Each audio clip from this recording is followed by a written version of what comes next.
Мир стоит на пороге ядерной войны. Или, по крайней мере, так утверждают все медиа наперебой. Считается, что вот-вот Россия должна почему-то применить ядерное оружие и, соответственно, обречь мир на вот эту вот какую-то страшную судьбу, страшное существование. Давайте разберемся с вами в том, насколько это реально, кто и когда применяет ядерное оружие, и надо ли запасаться йодом и учиться прятаться под кроватью от ядерного взрыва. Меня зовут Алексей Наумов, это шоу «Разбор». Россия вот-вот применит ядерное оружие, запускает межконтинентальные баллистические ракеты, пока в неядерном оснащении, и всячески пугает мир ядерной угрозой, обновляя ядерную доктрину и постоянно рассуждая о возможности применения ядерного оружия. Так, в общем-то, говорят западные медиа, ну и в целом другие медиа, которые не относятся к России с каким-то уважением и с каким-то, что называется, пониманием. Последним витком скандала стало разрешение украинским силам наносить дальнобойные удары по канонической, что называется, международно признанной российской территории с помощью западных дальнобойных ракет. Предполагается, что именно это соответствует описанию обновленной российской ядерной доктрины, которая позволяет Москве нанести самый страшный удар по западным странам.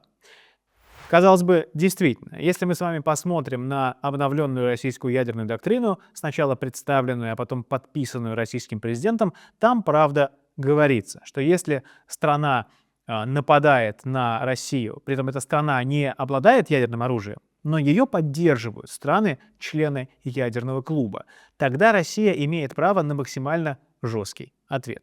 И действительно, казалось бы, вот передача ракет, вся эта история буквально подходит под описание того, что написано в ядерной доктрине.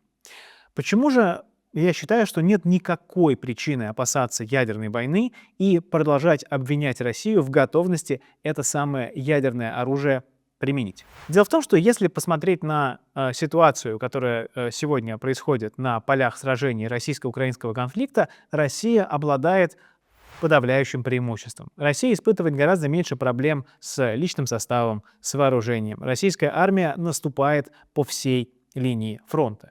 И применение ядерного оружия, казалось бы, в этих условиях было бы совершенно контринтуитивно. Оно бы ничего не позволило достичь, но при этом создало бы значительное количество проблем для России и вообще для мира. Вот давайте вспомним историю применения ядерного оружия.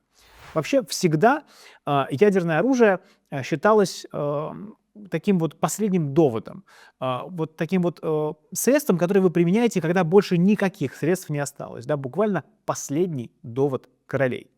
По факту мы помним, что в реальной жизни ядерное оружие было применено Соединенными Штатами Америки против Японской империи в годы Второй мировой войны. Тогда, конечно, США не были никаким государством, терпящим крах или бедствие, и вот это вот применение двух атомных бомб над Хиросимой и Нагасаки, по сути, было для них таким финальным испытанием ядерного оружия, ну, что называется, на реальном полигоне с реальными людьми. С тех пор, однако, ядерное оружие отошло на второй план. Его не применяли в бою, и предполагалось, что оно — это последняя гарантия от смерти в случае страшного какого-то нападения, которое грозит государству потерей независимости и потерей суверенитета. Все случаи, которые мы помним, например, Израиль, говорят, планировал применить оружие в ходе шестидневной войны, но в последний момент американцы, чтобы этого не допустить, открыли полноценную линию помощи еврейскому государству. Сейчас часто говорят, что ядерное оружие станет для Ирана тем самым последним, доводом, который может удержать его от какой-то жесткой агрессии Израиля, которой мы, ну не то что ждем, но которая вполне может быть после пришествия к власти Дональда Трампа и, в общем-то, разгула израильского премьера Биньямина Нетаньяху. Корейская Народно-Демократическая Республика, КНДР, которая часто называют у нас Северной Кореей, также тот пример страны, которая со всех сторон обложена санкциями, которая находится под колоссальным политическим, военным и экономическим давлением. И вот ее ядерный арсенал, уже вполне подтвержденный, считается, может быть применен в случае, если или правящему режиму Ким Чен Ына, или в целом территориальной целостности страны будет грозить какая-то опасность. А вот чтобы просто так применять ядерное оружие, в этом нет на самом деле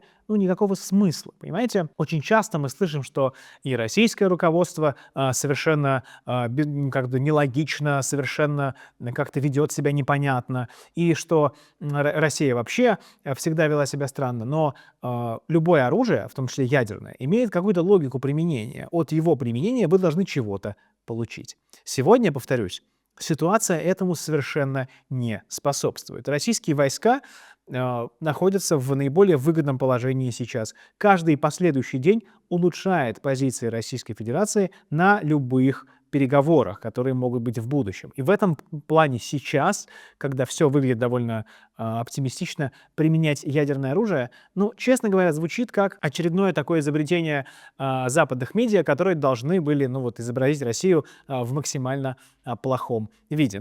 Мы к этому привыкли, да, вот что говорится, знаете, глобальное большинство, глобальный юг и страны, которые не входят в золотой миллиард, да, даже есть такое выражение, в священный Запад, туда входят и Россия, и Китай, и Индия, и Азербайджан, и Турция, и множество других стран, что они такие немного диковатые, они немного странные, что нормальные люди, конечно, ядерное оружие никогда применять не будут, а вот люди ненормальные, люди, которые, значит, как-то ведут себя не так, дикари, одним словом, они готовы это делать. И именно сейчас мы это и видим. И поскольку на самом деле мы знаем, что мы с вами тоже ведем себя логично, и никакого здесь нету какой-то странной, значит, глобальной южной истории, то и поэтому опасаться возможности применения буквально ядерного оружия прямо сейчас совершенно не стоит.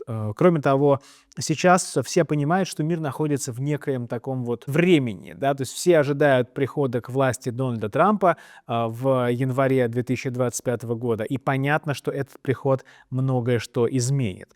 Вталкивать мир в пучину ядерной войны за считанные буквально дни и недели до того, как это все может быть решено и урегулировано, также выглядит довольно странно. Поэтому, в общем, ядерной войны не ждем, и на провокации, скажем так, журналистов разной степени адекватности не поддаемся. Это был Алексей Наумов, шоу «Разбор». Если вам понравилась эта программа, пожалуйста, поставьте лайк, подпишитесь на канал и на мой телеграм-канал Алексей Наумов Внешпол. Спасибо, увидимся через неделю.